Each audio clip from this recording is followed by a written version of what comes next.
I definitely would prefer to be sitting on my veranda or at a coffee shop. Coffee shop. Or in a coffee. God, I said it again. I love coffee.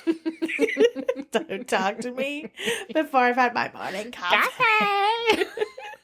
Oh, shit. Hello and welcome to a Talk Lit Get Hit bonus chapter. The little book chats in between the big ones. We'll talk about reading, authors, and have discussions with people who, like us, can't shut up about books. We might get sidetracked and talk about literally anything else. But this is a bonus chapter we wrote just for you. This episode, we once again sent out a signal begging for your hot takes, grievances, and deeper secrets in the hope of inserting ourselves into your personal lives and becoming the agony aunts you never knew you needed. You well and truly delivered, and we have lots to dig into, so without further ado, let's get digging. Starting off the episode, we have listener 1 who says, finishing up my degree is getting in the way of reading my 15 plus TBR pile. I feel like you'd be able to relate to that. Yes, and I was actually reminded of my feelings quite soon after I had finished studying when I was listening to our past episodes in preparation for our 50th celebration episode. And I just sounded like a broken person because I felt exactly the same way as you. I really hope you don't have long left because I feel like that pressure that you have is constant. Like it just feels never ending and it feels all encompassing. I don't know what you're studying for your degree, but I mean, I've got bad news for you. I feel like it doesn't end when you get your degree and then you have to go into your chosen field of work.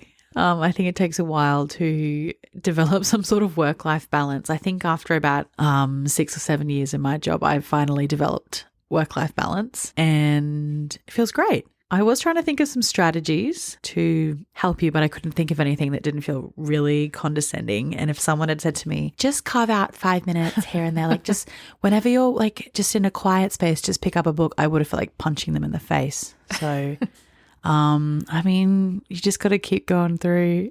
Yeah, I have no advice either. I really don't. I was thinking as well, because I work in education and I dish out that advice all day as if I'm not the worst student in the world. Like, don't leave your referencing to the last minute. Make sure you keep a track of your sources as you go along. It's hard out there. And I think it also takes a long time for that feeling of like guilt and the feeling that you should be doing something else to go away, which is unfortunate. I do often entertain the idea of studying again just for something to do. God, you don't want to do that. I don't want to do that. Stop it. And I think I've something to do. You have so much to do. You know, and I failed to do it. You wake up so early. I don't know how you do it. Well, I'm here to say that urge has been crushed because my husband has started studying and he's giving me secondhand stress because he's kind of like a by the seat of your pants. Like he was that kid that came to class with one scrap of paper and like a pencil shaving. Yeah. And his habits have improved a bit, but he's had 2 quizzes due so far. And I was trying gently to say like, oh, what's your strategy going to be? You know, you're going to write out the due dates of all of your assignments. You're going to have a calendar. You're going to have Post-it notes. Like at least that, like you've got to know when stuff's due, right? And he is not a planner. I don't really know what his strategy is, but it's not remembering dates. And so he did one quiz, but he did it for the wrong subject on the wrong day. Well, I mean, he's done it now. He did do it. And you know what? Like he climbed that mountain. But then last night as we were going to bed, it was like 10 o'clock and he was like, shit. And he had another one due. So he did that quiz as well, thank goodness. But I think like even just the secondhand stress of watching him give that a go is enough to deter me. Yeah. Setting my Goodreads goal for a measly 10 books this year, I think has helped lift some of the pressure off reading. And I think having a TBR pile and having like a stack of books in the corner just staring at you all the time is a one-way road to, feelings of guilt and stress about something that is like made up. Reading goals are made up. Maybe put the books in a cupboard. Don't look at them. Burn them. Don't burn them. We don't want to go down that road. I'm joking. Fell for it. But you are the world's strongest soldier. If you can dream it, you can do it. Yeah, that's true. Don't stop believing, soaring, flying, all of that usual stuff. Our next listener says, I'm sick of reading a book where the main character is a writer. Now, I think I might have actually gone on the record on the podcast saying that I love this trope. I can't remember if I've just said that out loud or if I've thought it, but I don't necessarily hate this. You did. I can confirm you said it was free PD, a free little business advice for publishing a book. Okay, well, thank goodness, because I was about to double down on that. So thank God I'm consistent, because sometimes I just say stuff and I don't really know what's coming out of my mouth. Look, I studied creative writing at uni and I had aspirations of becoming a writer for a fair while before I realized that I have zero self-motivation and I don't really have any plots floating around in my mind, and it's just like a lot more work than I thought it was going to be. I used to really like this because I don't necessarily feel that my degree equipped me to understand like the publishing industry or, you know, how to send out a manuscript or when you need an agent and that kind of practical stuff. So I used to really like it for that purpose. And it kind of felt a bit like reading a book of writing advice without having to read a whole nonfiction book of writing advice. On the flip side, though, I think it can be lazy, but I think the context is important. Like, for example, in Yellowface, that was the whole plot and it made sense for them both to be writers. But I don't know, like in other books, it just kind of feels like the author is just writing what they know, and that feels a little bit lazy. I would also say it's very excruciating when you have to read what they've written. I might have been a bit complimentary about it at the time, but in Beach Read, I hated so much reading their books at the end. That was awful. Yeah, like the butterfly tattoo on her left hip or something. Like, yeah. I would agree with you about that because I can't think of a book where that has been done well, other than maybe the songs in the Hunger Games universe. I quite like them, but I once forced myself to read the Lord of the Rings series and had a bad time with that because of the songs. So many songs. I don't like songs in books other than the Ballad of Songbirds and Snakes, I think. So yeah, I agree. It is excruciating. I was wondering if this is possibly the 2020s update of the 2000s marketing girl cliche that we'd seen in movies like How to Lose a Guy in 10 Days or Suddenly 30 or other movies. I'm sure there's more where they work at some glamorous magazine. Honestly, what a dream. What a goal. Yeah. And I eat that up every time. So I think this is a compelling argument. But I do have to say I haven't read too many. And I think by the time, like if we're talking about Emily Henry, by the time I got to Happy Place, I was pretty happy that she wasn't a writer because it was sort of starting to get a little bit old. I did read a book the other day, though, that was a screenwriter. And I thought, oh, this is a little bit different. So maybe I'm there with you. Maybe I have that writer's fatigue as well. I think often characters are written to be authors, but they could have been literally anything. Like it has absolutely no stakes in the plot of the story whatsoever. And that is a little bit fatiguing for sure. They're never writing. No. It's like Bridget Jones. Like, didn't matter that she worked in that publishing house. No. Could it have been any job? Yes. Listener number 3 has a sizzling hot take, I think. And it's rain is stupid and we shouldn't have to work if it rains. I am a big rain fan. Number 1 rain stan here. I think this stems from growing up in a drought and also relying heavily on rainymood.com in high school to get through assignments. That's another good tip. Yeah, that is another good tip, rainymood.com. I can't lie, I would definitely prefer to be sitting on my veranda or in a coffee shop ready to just sit in those vibes and, you know, be perceived as like reading a book or something. Yeah. Crack out a freshie. Yeah. An orange penguin classic. Yeah. Oof. Yeah, look, lots to unpack here. I do also really love rain. Same, in it for the vibes, in it for the lack of drought. I think I was raised by a mother who loves rainy days as well and a grandmother who loves rainy days. So I'm like well versed in cracking out a BBC like Pride and Prejudice adaptation, cup of tea, warm blanket, book, obviously. That said, it should be illegal to have to go to work when it's raining. I'm the first person. Like yesterday, it started raining at work, and I was like, "Oh, early mark." You know, like it's so bad for my productivity at work because all I can think about is not being at work. Another downside as well is frickin' mould. That has been happening so much, and I swear, like up until 2020, mold was not a feature of my life. I know. I was like, what are these losers talking about? Yeah. What is mold? But I will say that with the recent crops of mold just appearing, I've been having conversations with like heaps of people about mold. And my mum was talking about the house that we grew up in, and she was like, oh, it was just like, it was always moldy. And I was like, was it? Yeah. And so I was just living in this dream world where the house was like perfect and, you know, living in idyllic conditions. But mum was like, yeah, there's mold everywhere. Like it was an old house. And I was like, wow. It's so hard to see. Yeah. I went to my mum and dad's house and I had just been getting rid of all of the mold. Sorry, a bit of a segue into mold chat here, but I had just been getting rid of all of the mold in my house. And I think there's a certain kind that often looks like dust until you realize it's not.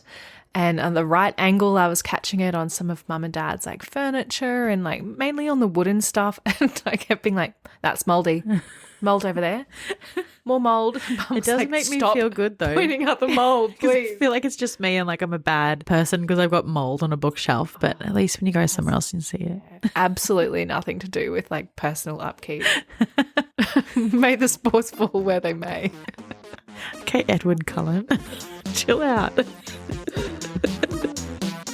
Our fourth hot take is from a listener who's dangled a titillating sentiment in front of our faces, like the most succulent carrot you could ever imagine. And we are butt donkeys. Mules. Asses. It says, great big beautiful life being too literary for the romance crowd. I feel it should say perchance at the end. Mayhaps. So this is Emily Henry's latest book. Have you read it? No, it's been sitting on my table staring at me for weeks since it arrived in the post. I also haven't read it, and I wish that I could have more of a well-informed opinion here, but I definitely have an opinion. Never stopped us before. No. So, yeah, I haven't read Great Big Beautiful Life, but what I would say is this. Emily Henry is a woman in her early 30s. I'm not sure that her age is necessarily reflected in her readership. There's a kind of feedback we noticed and talked about a bit in our episodes on Happy Place and Funny Story that says that these stories are boring or not smutty enough, or that her friends were like too dull and had nothing going on for them. But we found that they really aligned with our emotions and tastes living in the past and experiences as women in our 30s. Now, maybe that's not a nice commentary on ourselves. Maybe it's not a nice commentary on those reviewers. Make of that what you will. I don't know. I would not say ever that she's my favorite author, but for some reason I feel really willing to ride into battle for her on this subject because I think her writing has evolved alongside her age, and I just think that her readers are lagging a bit behind. So I've seen people saying that Great Big Beautiful Life is boring or it's a dupe of Evelyn Hugo, which I didn't love, so that kind of makes me determined to read it and enjoy it. Lots of people saying like they didn't get it or like it wasn't juicy. I'm sure there's validity to that point, but I'm choosing to take that feedback with a grain of salt. Yes, I also haven't read it, but I agree with everything you said, especially about Evelyn Hugo. Why are people so willing to die on the hill that Taylor Jenkins Reid is a good writer? Her books are basic as shit. They're interesting stories, but I think that a book written by Emily Henry will be infinitely more interesting than a book that Taylor Jenkins Reid will write. I'm sorry, come for me if you want to, but I am yet to read one that I didn't finish and go, yeah, and? Like, duh. She just rubs the point in your face. And they were roommates. Yeah. Wow. Shocking. I don't know how this became a slam on Taylor Jenkins Reid. Neither do I, but but that is the main criticism I've seen. Oh, she's just copying. As if it's not a basic story. Yeah. Old woman, rich woman is going to die, wants her legacy written down, fight it out. I haven't read it yet, and I don't know if I foresee myself reading it in the very near future because I've got quite a bit on. But I'm sure that when I read it, I will enjoy it for what it is. Our next hot take says, the more I'm on BookTok, I want to just find books organically again. so over trope marketing. Trope marketing kills me as well. I think it's a spoiler when you see a post from an author or a reviewer or a publisher, I guess, and they say, wow, newest enemies to lovers, one bed trope, found family, blah, blah, blah, blah.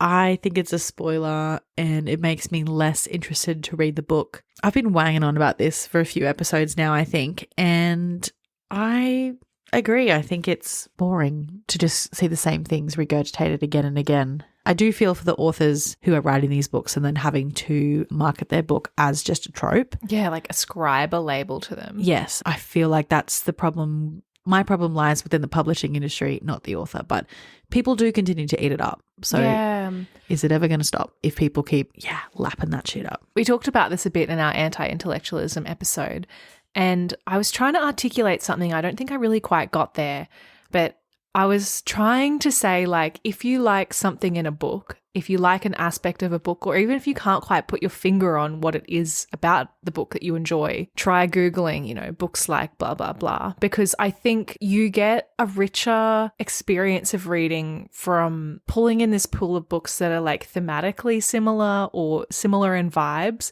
but not similar on the basis of like they hate each other and then they love each other, or like frickin' found family once again, or whatever. I'm struggling to articulate what the difference is, but I have read so many books. Like, for example, when I read A Little Life, I wanted books that left me with that same feeling. And I've read a number of books that were just as excellent, but not even remotely similar to A Little Life. And I don't really know how to articulate what that difference is, but I think it's like not a black and white thing that will make a book to your taste or not. We also heard Diana Reid speak on this a little bit as well, talking about Signs of Damage, which a lot of people have likened to The White Lotus. And I feel like when this was brought up in the discussion, I was kind of like, yeah, she's going to hate this. And then she was like, I mean, I could argue that it's wrong, but like I understand why people would assign that label to it. And if it brings more people to the book, like I get it. But yeah, exactly what you were saying. It seems to be a publishing problem, a marketing ploy. How would you say that you find books then? I was thinking about this, and I think that I don't often take recommendations from TikTok. I think it's quite rare that I do. And that's not because I think the people on TikTok have bad opinions or anything like that. I think that I need to be in the right frame of mind or headspace to be getting recommendations. And I'm also aware that once I start looking for recommendations, then I start adding them to Goodreads, and then I'm worried that I'm spamming people with my like activity in the feed, and then I just spiral. So every few months, once I sort of run out of books on my want to read list, I might do a bit of a spree. I do mainly go onto YouTube and just watch like the 10 best books I read this year or something, and then there might be like 2 in that I'm interested in.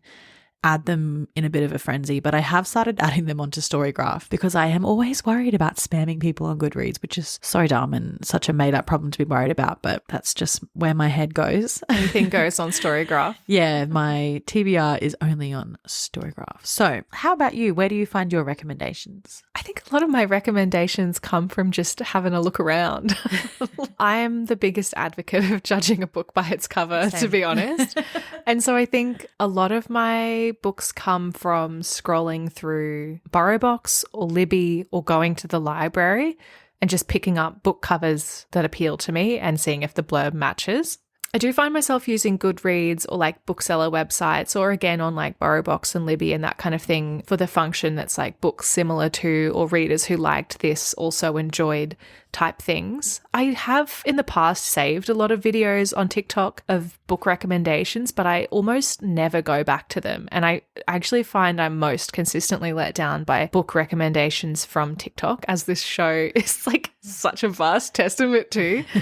But I think Instagram works really well for me as well. I think there's quite a few creators that we follow, or I follow on my personal account, that have a really similar taste to me. So that's a good, reliable source of recommendations. And I would also say you read a lot more than me, but overall you have a very similar taste to me. So often I find myself picking up something feeling really original, and then when I add it on Goodreads, I realize that you've read it and that's where I heard about it. That's so funny. It's kind of also good for you as well because then you know which ones to steer clear of. Yeah. Because like we're probably going to have the same opinion. So you don't need to read those cowboy books that I read the other week. Thank you for your service.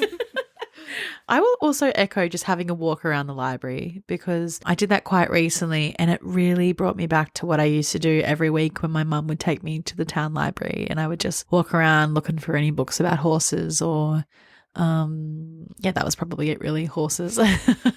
And just picking things up and having a look at the cover, maybe the blurb, but the cover is what really gets me. Yeah, it's the way to go. Having fun isn't hard when you've got a library card. It's true. Truer words have never been spoken.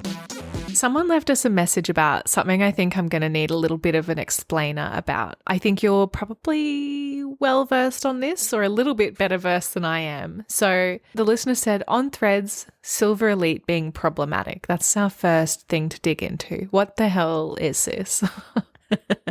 So Silver Elite is a newly released quote-unquote dystopian romantasy and it's written by Danny Francis. And so people don't really know who this author Danny Francis is, but they are a little bit suspicious because a lot of money has been pumped into the marketing of this book. So there have been special editions, there's been foil edges. It was the book of the month pick for May. It has led to a lot of discourse online about the identity of the author. And so I guess you can think about doxing, is it right or is it wrong?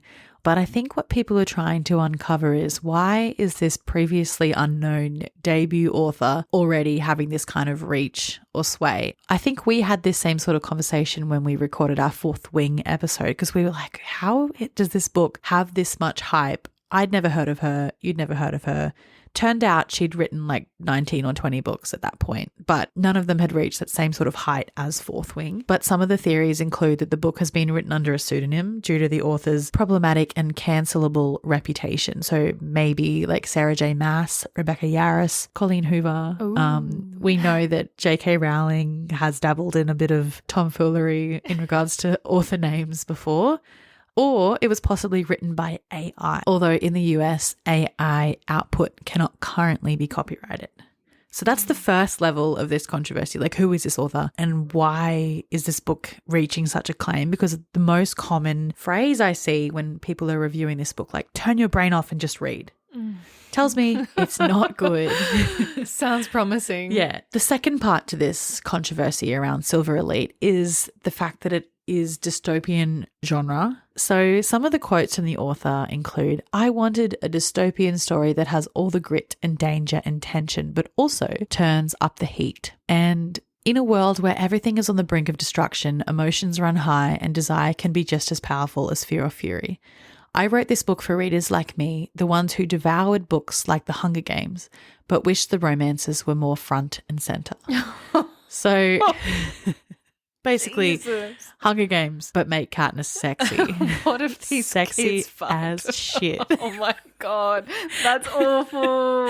And so there's lots of criticism because the focus of this book is on the romance and on the smart rather than the social. And political commentary usually featured in the genre of dystopian fiction. People are like, it's not dystopian, it's romantasy. And let's chill out on the Hunger Games comparisons, please. Obviously, I haven't read it and I don't know if I will other than if we read it on the podcast. But oh my God. I mean, I'm always here for some sort of conspiracy. So like, I think maybe, I don't know, maybe it's like written by a team of cancelable authors. So maybe like Sarah J. Maas, Rebecca Yarros, Colleen Hoover, they're all in on it Write together. a chapter, pass it on. Yes. That's the rumor I'm going to start. I love that. What if it's like George R.R. Martin? Yeah. And they're never going to get the book from me. I'm going to write this shit instead. But if you have read it and if you have any theories, please do let us know. Please message us or you can send us an email. Our email is hello@talklitgethit.com and our Instagram and TikTok is talklit.gethit. Always there if you need. Our last sort of titillating question / talking point from a listener is that the Wuthering Heights adaptation is not faithful. I've been seeing a lot about this. At the same time, I don't feel too invested. I think I feel just a little bit disillusioned and checked out of the conversation, but I would love to know how you feel. I sort of surprised myself by how little I cared about this. Like, on one hand, I do really love Wuthering Heights, but on the other hand, I don't love movies. So sort of indifferent, but I think it is funny to imagine Margot Robbie from Dolby, just near us, and Jacob Elordi from Nudgy in Brisbane trying to attempt a Yorkshire accent. I, for one, cannot wait to see them running around on the moors, you know, maybe chucking a bit into the mix. I can't wait for that. And I will also say that I am a big Dakota Johnson Persuasion stan. I thought it was so funny. This is known. Yeah, this is known, the way that it was, I want to say modernized, but just sort of updated a little bit. I don't know. I thought it was quite charming and funny. However, I do think the claims that the movie has been whitewashed are obviously true because, as we know, Heathcliff is described as someone who has, I think, Gypsy or Romani heritage, and so he has darker skin, and that's part of the reason why he is so ill-treated in the book, and so to cast this white man doesn't really make sense to me. I also did see the casting director say that it was just a book, which is a pretty wild thing to say about one on the record. Yeah, one of the most beloved books in the world, I would say. I did see quite a good comment from TV and film critic Garvia Baker Whitelaw, and she said, "White, Heathcliff and 34-year-old Kathy, and they both look like they belong on Instagram. I'm obsessed. Emerald Fennel does it again." And then in brackets, derogatory. Emerald Fennel is the director, and she's directed Promising Young Women, I think, and Saltburn. And when this adaptation was first announced, I was a bit obsessed with the aesthetic that she posted. But, I mean, I'm not well versed in the Emerald Fennel doing bad things lore, so maybe we need to look into that a bit more. Yeah, I'm not that well versed in the lore of her doing bad things. Potentially allegedly, either. But I mean, I did really enjoy both of those movies. So I was, I guess just a bit bummed out by this casting announcement. I don't really have a lot of stakes on this book, though. I think I read it when I was 16. And I was like, I love Wuthering Heights, but it's just one I've been meaning to revisit as an adult and never making it to. Really just seems like a missed opportunity, pretty misguided. I can understand why you'd be upset. I have seen a lot of people saying, what if they're decoy actors? And I think that's really the best that we can hope for at this point. Yeah, I can't even imagine them acting in a scene together. No. It's very strange to me. I do know that Margot Robbie was a producer on both Promising Young Women and Saltburn. And I did see that she was excited to finally act in a film directed by Emerald Fennel, but I mean, I don't think I'm going to go and see it because it just sounds pretty wild to me. No, I'll watch it on streaming. Yeah. I think they're both really great actors, though. I just don't really want to see them together, and I don't want them to be doing these roles. Although, Southeast Queensland represent. Well, I don't know, I thought maybe she would do a full sort of Baz Luhrmann, set it in rural Australia type shit. I don't know. And have them be like, Kathy, Heathcliff. But it's me, Kathy. I've come home. Out on the wily, windy moors. You had a temper. Like my jealousy. How could you leave me? I'll meet you on the Warrego Highway. Darren, lock your way. 8 in a row. 8 in a row.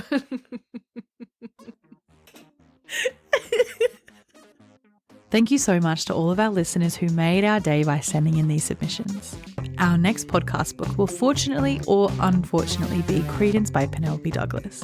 Have your say on what we read next by keeping an eye on the link in our show notes and on our socials. Make sure you subscribe to the show, and if you want to be on the same page as us, follow us at talklit.gethit on Instagram and TikTok.